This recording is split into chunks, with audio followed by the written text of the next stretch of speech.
The night the story begins, the city of Maple Ridge was drowning in a self-glow streetlights, the kind that made everything look peaceful even when life was anything but. At exactly 11:46 p.m., Maya Carter sat at her small kitchen table, staring at her phone like it was a ticking bomb. Her hands trembled, the cold tea beside her untouched. She had been waiting all day to hear back from her younger brother, Ethan, a college sophomore who never stayed silent for the song. Maya wasn't the paranoid type. She grew up raising Ethan practically alone after their parents passed away in a car accident. But tonight, something felt wrong. She had texted him more than 15 times, called him 8. No reply, no read receipts, nothing. Just an empty screen staring back like a void that was slowly swallowing her sanity. Then the phone buzzed. A number she didn't recognize. A voice she didn't expect. Ethan's voice, but distorted, faint, almost like an echo. Maya, I messed up, statically in and out. Maya, listen, don't look for me. Don't. The call dropped. Maya's breath froze in her chest. She stared at the phone, waiting for it to ring again, waiting for Ethan to call back, waiting for anything that made sense. But all she got was silence. Heavy, paralyzing, heartbreaking. She immediately redialed, but the line rang endlessly. No voicemail, no tone, just ringing that felt like it was scraping the inside of her skull. Finally, she stood up so fast her chair screeched across the tiles. She grabbed her jacket, shoved her phone into her pocket, and ran out of the house into the cold night air. She didn't have a plan, only a mission. Find Ethan, no matter what he was. No matter what he did, no matter who tried to stop her. As she got into her car, she replayed Ethan's last words over and over. I messed up. Don't look for me. But Maya Carter had never listened to warnings, especially not when they came from the person she loved most in the world. The engine roared. The streetlights blurred, and her search began. Maya arrived at Ethan's campus 20 minutes later. The parking lot was mostly empty, except for a few cars belonging to students pulling all-nighters. The dorm building felt eerily silent. Too quiet for a place usually buzzing with life, laughter, arguments, music, and chaos. When she reached Ethan's room, she found the door slightly open. Not enough to be suspicious to anyone else, but enough for Maya to feel a chill sneak down her spine. She pushed it open slowly. The room was dark except for the faint glow of Ethan's desk lamp. His laptop sat open, as if he had just stepped out for a moment. His textbooks were scattered. A heavy granola bar sat on the desk, and his backpack lay on the floor, unzipped, like it had been dropped in a hurry. Ethan, she whispered. Her voice echoed. No response. She stepped deeper inside. Her heart thudded. Something felt off, not messy off, wrong off. She scanned the room, searching for clues. And then she sighed. His journal, wide open on the bed. Ethan never left his journal open. Not once in his entire life. Not even as a kid. That journal was where he poured out everything, his fears, secrets, dreams, and failures. Maya hesitated, but then she stepped closer, her eyes scanning the page. And that's when she saw the words written in hurried, shady handwriting. If anything happens to me, it started in the library basement. Maya's pulse spiked. Library basement. The place Liam's joked about being haunted. The place always locked at night. She grabbed the journal and stuffed it into her jacket. But as she turned, her phone buzzed again. Another unknown number. She answered instantly. Ethan?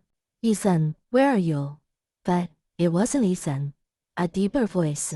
Calm. Cold. Dangerous. You should have stayed home, Maya. Her breath caught. Who says? Where's my brother? The voice exhaled like he was amused by her fear. Ethan made a mistake, and now you're making the same one. The call ended. Maya stood frozen, but fear didn't push her back. It pushed her forward. She left the dorm room in a rush, heart pounding, and sprinted toward the library, toward the one place Ethan had pointed her to, the place someone didn't want her to go. And the deeper she ran into the campus, the clearer one thing became. Whatever Ethan was involved in, he wasn't alone. And now neither was she. The university library stood tall and silent, the kind of old building that kept secrets hidden in its foundation. Maya pushed through the heavy doors, the smell of old books and dust greeting her like a slow breath. It was nearly midnight, so the upper floors were dark, but a faint glow burned from the emergency lights. The entrance to the basement was blocked by a chain and a sign. Research area, under maintenance. Maya didn't care. She stepped over the chain and pushed open the basement door. A cold draft hit her, smelling of gemstone and forgotten memories. The staircase creaked under her footsteps as she went down, one hand gripping the railing tightly. When she reached the bottom, she froze. The basement wasn't empty. Someone else was down there. A flashlight beam flickered in the distance. Maya pressed her back against the wall, breathing quietly. Then she heard something. A whisper. A voice she knew. Maya.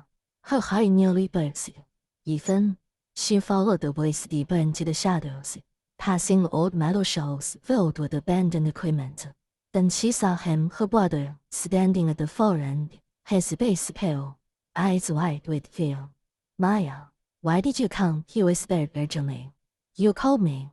You told me not to look for you. Of course I was going to look for you. He swallowed hard. They know you're here.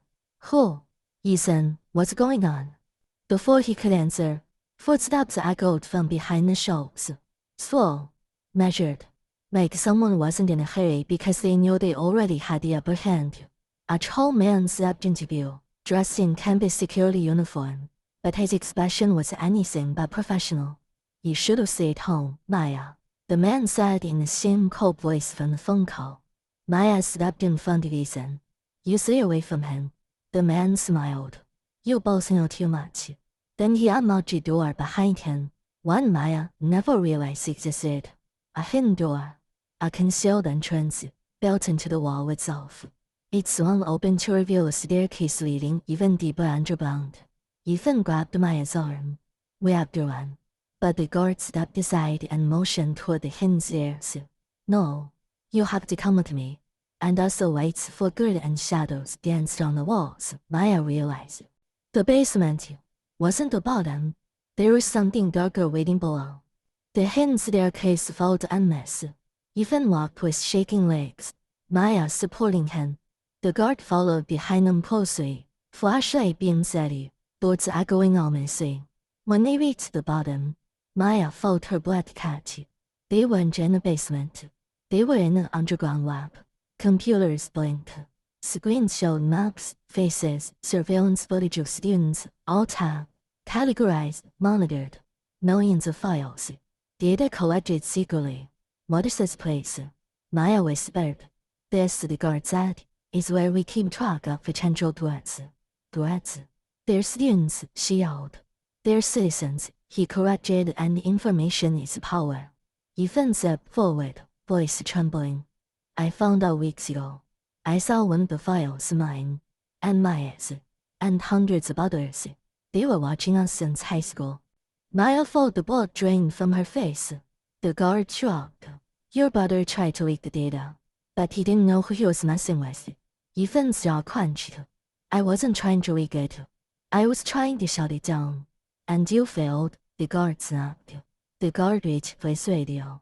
But before he could speak, Ethan leaned forward, knocking it out of his hand. The device skidded across the floor and shattered. Run! Ethan shouted. Maya grabbed Ethan's arm, and together they sprinted toward the exit at the far end of the lab. Sirens blared. Lights flashed red.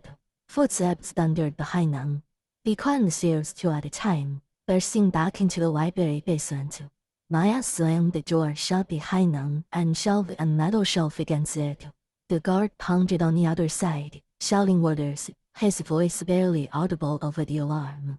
But Maya and Ethan didn't stop. They ran out of the library, across the campus, into the cold night air. And for the first time since this nightmare began, they felt a sober hope. But hope can be dangerous, and the storm was far from over. They made it back to Maya's car, both gasping for air. But before she could start the engine, Ethan grabbed her hand. There's something I didn't tell you, he whispered. Maya stared at him. Ethan, what now? I downloaded the files. All of them. Everything we've been doing. It's on the drive, and I sent a copy to your email. Maya felt her heart drop. Why would you send it to me? Because if something happens to me, Ethan's voice cracked. You'll know what you do.